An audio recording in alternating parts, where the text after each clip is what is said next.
production A&M. Je suis content de vous voir aussi nombreux ce soir pour une bonne occasion, celle de la fondation de l'Institut de cardiologie de Montréal. Une bonne main d'applaudissement tout le monde.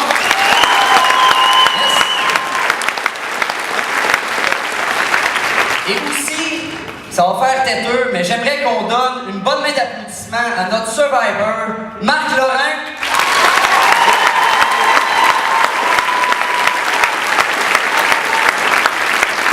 Dans la salle ici ce soir, est-ce qu'il y a plusieurs amis de Marc? Est-ce qu'il y a plusieurs amis proches de Marc? Est-ce qu'il y a beaucoup de monde qui a été voir pendant qu'il était malade à l'hôpital? Comme vous, j'ai pas toujours les priorités à bonne place. Mais moi, je suis comme le king là-dedans. Tu sais, de mettre mes pâtes à bouillir avant l'autre, ben, c'est moi ça. C'est pas comme mon chum Bruno. Bruno, lui, il a les priorités aux bonnes places. Sa santé avant les loisirs. Il y en a qui partent en vacances pour le sud. Ben Bruno, lui, il prend ses vacances à l'hôpital. Mais quand tu y penses, rentrer à l'Hôtel Dieu, c'est encore mieux que rentrer dans un Best Western. T'arrives en ambulance, chauffeur privé, check-in rapide quand t'es inconscient, pis t'as même pas besoin de marcher jusqu'à ta chambre d'hôtel, ils vont te porter sur une cigarette strappée en cas de chute. Si c'est pas du luxe, c'est quoi ça? Depuis que je suis jeune, Bruno il est malade. Il faut qu'il passe une semaine par année à l'hôpital pour effectuer des examens. Vous imaginez? À bien y penser, j'aurais sûrement eu une meilleure moyenne à l'école si j'avais été plus souvent à l'hôpital. Non mais c'est vrai! À l'hôpital, quand ton examen n'est pas beau, ben il te donne de la drogue pour t'en sortir. C'est peut-être un principe de base que j'aurais dû comprendre quand j'étais jeune. Simon, la drogue après les études. Pendant que je collectionnais les cartes d'hockey, Bruno, lui, il collectionnait les cartes bleues. Il y en a qui font la route des vins, ben lui, il faisait la route des hôpitaux. J'haïs ça, les hôpitaux. Juste à penser à les visiter, ben, c'est déjà bon que j'y aille penser. Non, mais sérieusement, qui aime ça, aller à l'hôpital? À part mon ex, elle, là, était abonnée à toutes les cliniques sur la Rive-Nord. Alors, je compte même plus le nombre de fois que je suis allé apporter là-bas pour rien. C'est bien simple. À la fin, je souhaitais quasiment qu'elle revienne avec le cancer de la gorge pour pas m'entendre chialer. Non, mais quand tu y penses, elle se présentait à l'accueil, puis au lieu de lui donner une carte bleue, ben, il donnait une carte privilège. Il y en a qui la connaissent ici, hein? Non, mais moi, quand je rentre là-dedans dans les hôpitaux, je me mets à filer tout croche. J'ai des nausées, j'ai mal à la tête, la vision trouble. Finalement, je vais là pour acheter à bonne place. Pourquoi j'irais là-bas pour visiter un ami? Il va sûrement finir malade, m'attraper le scorbut ou le cholestérol. Réflexion faite, ça serait peut-être la meilleure chose que j'aurais pognée si je comparais à mes ex. Non, mais une ex, là, c'est comme une grippe. Aussitôt que tu penses avoir fini avec, elle revient et elle tape encore plus fort. C'est fini, Simon! Je peux rien savoir de toi! Mais on peut coucher ensemble une dernière fois? Fuck you! Mais sérieusement, j'aimerais ça profiter de la soirée ici ce soir pour dire à tous les infirmiers, infirmières et médecins que vous avez un travail qui est vraiment pas facile et je souhaite une bonne main d'applaudissement pour vous.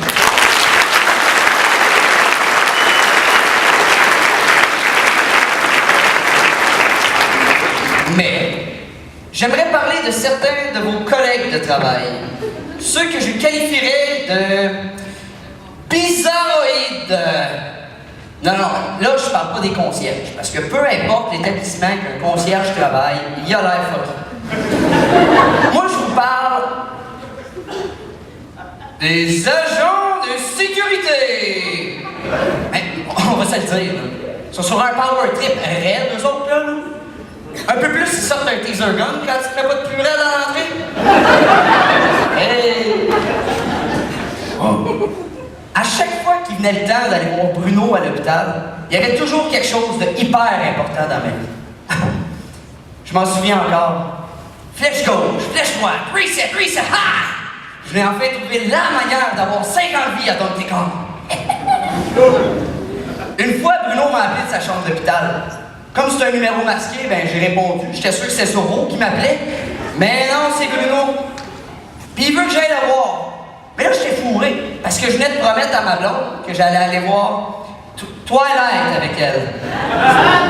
Je sais quand même pas pour dire à mon job, écoute Bruno, je peux pas venir te voir, je m'en vais voir Edward. Non, pas Edward Norton dans son film d'action, non. Edward qui brille au soleil! Ça fait que j'ai trouvé une excuse encore pire. Excuse-moi le groupe, ma grand-mère est malade, il faut que j'aille la voir à l'hôpital. Après 10 ans d'amitié, je commençais comme à manquer d'excuses pour pas aller voir Bruno. Ça faisait 3 semaines qu'il était à l'hôpital. Tout notre entourage était inquiet. Puis là, je me suis dit, Twilight 2 sort, le moment ou jamais d'aller voir Bruno. Mais cette fois-ci, j'étais prête. J'avais mon kit de survie. Purelle, petit gant en latex, masque et lunettes de protection, jaquette. C'est bien simple, me sentais comme Tom Cruise dans Mission Impossible. Sauf en bleu poudre.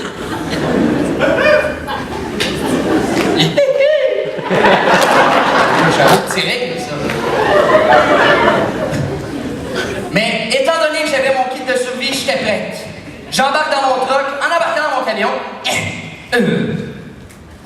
Faut que j'aille gazer. J'arrête à la station d'essence la plus proche.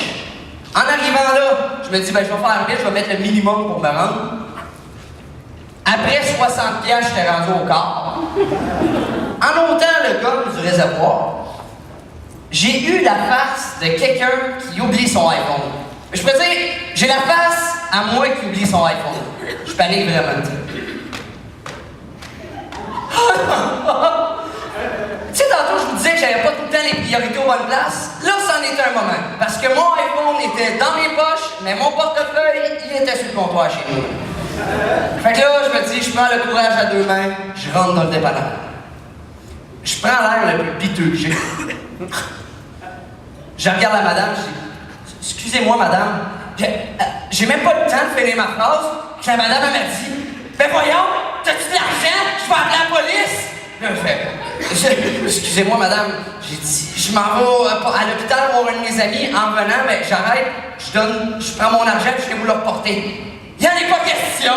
Non, tu vas me payer tout de suite, je vais appeler la police. Là, je me dis, ben voyons donc. Quelle madame qui descend sûrement de Kadhafi ou de Hitler, elle ne sait pas de où qu'elle sortait, là. Elle se met à m'engueuler encore devant tout le monde. Ben voyons, jeune homme, tu devrais appeler tes amis qui viennent te porter de l'argent pour me payer. Madame, on est dimanche matin, il est 8 h, mes amis sont probablement encore chauds à cette heure. Donnez-moi une chance. Ben, crée-les pas. La madame appelle le téléphone, puis elle appelle la police. Je me dis, mais quelle crise de folle va appeler la police? Quand je suis rentré dans le dépanneur, j'ai dit, excusez-moi madame, j'ai pas d'affaires, puis que mon truck est devant la caméra avec la plaque. Va-tu falloir que je donne un échantillon de sang pour pouvoir m'en aller?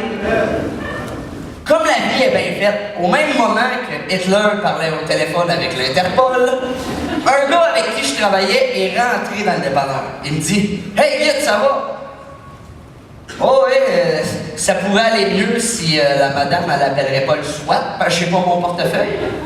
Finalement, le gars, il me passe 60 piastres. En arrivant pour payer la caissière, elle me regarde et elle fait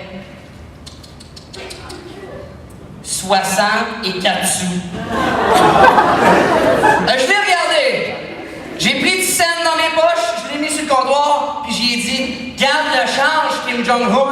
Hey, ça m'a jamais fait autant plaisir de donner 6 sous à quelqu'un pour qu'elle fasse sa gueule. Oh, j'étais libéré. Après cette magnifique péripétie-là, direction hôpital. En arrivant à la porte, je me mets à genoux pour pas chercher la merde avec la gars de sécurité. J'ai dit, aspergez-moi de purelle! Je me relève, direction la chambre à Bruno. Mais juste avant de rentrer, j'ai eu une soudaine prise de conscience. Non, j'ai réalisé que j'avais une conscience. Je me disais que c'est assez fou toutes les excuses ridicules que j'ai pu trouver au cours des dernières années pour pas aller voir un de mes chums qui est à l'hôpital malade. Je me disais, pourquoi on n'a pas pris juste une journée pour aller le voir? Non, mais je suis pas en train de vous dire que j'aurais été y donner un bain ou y décrotter les ongles. Non, non, juste aller le voir et donner une tape dans le dos et dire que t'es là pour lui. Non, mais le Québécois moyen attend tout le temps la dernière minute avant d'aller voir le monde. Quand t'arrives et tu dis « Ah, je m'excuse, j'aurais tellement dû venir avant, je suis tellement désolé. » Puis qu'il est dans un cercueil, il est peut-être un peu trop tard. Je suis pas là pour vous faire une morale. Je suis là juste pour vous dire que peu importe le nombre de flèches gauche, flèches droite, reset que vous allez faire, c'est juste dans Donkey Kong qu'on peut donner 50 000.